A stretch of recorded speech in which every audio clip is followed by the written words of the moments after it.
कल की वीडियो में हम बात कर चुके हैं हर्ष विपरीत राजयोग की।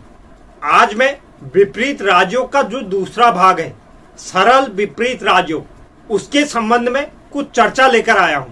आज मैं इस वीडियो के माध्यम से आपको सरल विपरीत राजयोग का निर्माण कैसे होता है और यह राजयोग व्यक्ति के जीवन को किस तरह से प्रभावित करता है और किस प्रकार के शुभ फल यह राजयोग व्यक्ति को जीवन में देता है, साथ ही साथ कौन सी कंडीशन होने पर यह राजयोग मान्य नहीं होता है, इस समस्त के बारे में आज की वीडियो में हम चर्चा करेंगे।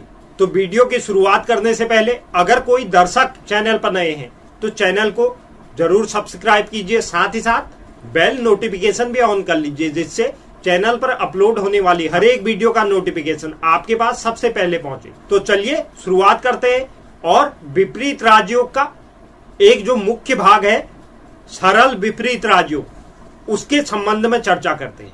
कुंडली के 3 भावों को अशुभ भाव माना जाता है, त्रिक भाव माना जाता है, जिसमें से छठा भाव, 8वां भाव और 12वां भाव। हर्ष विपरीत राजयोग में छठे भाव का स्वामी अगर अन्य त्रिक भाव में बैठ जाता है तो हर्ष विपरीत राजयोग होता है। ठीक उसी तरह सरल विपरीत राजयोग के लिए भी हमें अष्टम भाव के स्वामी को देखना है। अष्टम भाव का स्वामी अगर कुंडली में छठे, 8वें या 12वें भाव पर विराजमान हो जाता है तो कुंडली में सरल विपरीत राजयोग का निर्माण हो जाता है।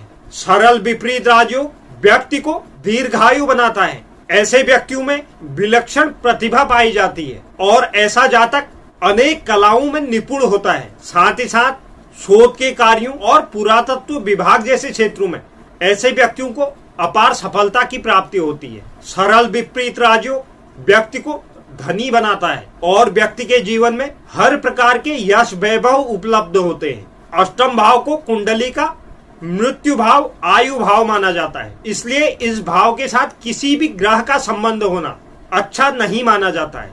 लेकिन सरल विपरीत राजयोग जिस व्यक्ति की कुंडली में निर्मित होता है उस व्यक्ति के लिए यह काफी शुभ फल देने वाला होता है। हालांकि यह जरूर देखा गया है कि अष्टम भाव का स्वामी अगर इन त्रिक भावों में, चाहे वो छठे भाव में, 8वें भाव में या 12वें भाव में बैठ जाए तो सरल विपरीत राजयोग का तो निर्माण होता है। लेकिन अगर जैसे छठे भाव में बैठा है तो उस भाव से संबंधित व्यक्ति को परेशानियां भी उस व्यक्ति के जीवन में जरूर आती है। या 12वें भाव से संबंधित अगर 12वें भाव में बैठा है तो उस भाव से संबंधित व्यक्ति को समस्याएं जरूर आती। लेकिन उसके बाद भी यह विपरीत राजयोग अष्टम भाव के स्वामी ग्रह के महादशा, अंतरदशा, प्रत्यंतर दशा के दौरान काफी लाभदायक सिद्ध होता है। इस विपरीत राजयोग में हमें एक बात का और मुख्य रूप से ख्याल रखना है कि अष्टम भाव का स्वामी किसी भी भाव में बैठा हो, चाहे वो छठे भाव में बैठा हो, चाहे 8वें भाव में बैठा हो, चाहे 12वें भाव में बैठा हो, लेकिन अष्टम भाव में अन्य कोई ग्रह नहीं बैठा होना चाहिए। अगर हमारा अष्टम भाव में कोई भी ग्रह बैठ जाता है तो सरल विपरीत राजयोग के जो शुभ परिणाम मिलने हैं उसमें कमी आ जाती है। इसके अलावा एक चीज का और विशेष ध्यान देना है, अष्टम भाव के स्वामी के अलावा पाप ग्रह का बैठा होना भी अशुभ परिणाम देने वाला होता है। हालांकि उसे सरल विपरीत राजयोग के परिणाम तो प्राप्त होंगे लेकिन बहुत अल्प मात्रा में।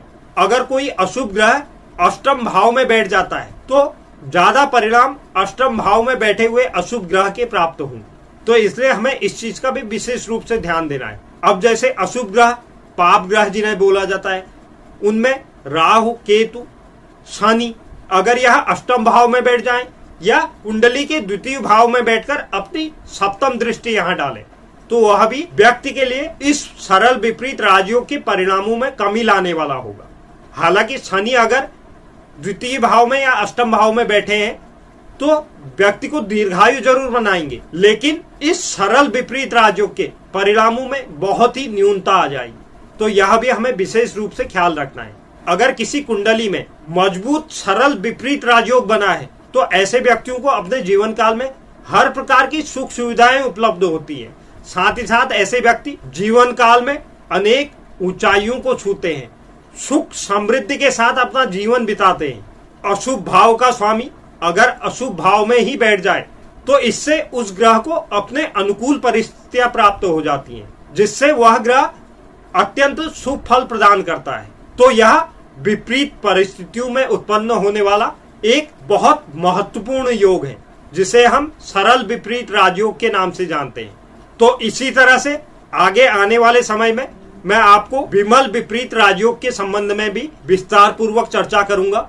अगर आज की वीडियो आपको अच्छी लगी तो आप लाइक जरूर कीजिए, और जो भी नए व्यूअर्स अभी चैनल पर है वह चैनल को जरूर सब्सक्राइब कीजिए। साथ ही साथ बेल आइकन भी प्रेस कर दीजिए, जिससे चैनल पर अपलोड होने वाली हर एक वीडियो का नोटिफिकेशन आपके पास सबसे पहले पहुंचे। और आप कमेंट बॉक्स में अपनी राय भी जरूर लिखें। धन्यवाद।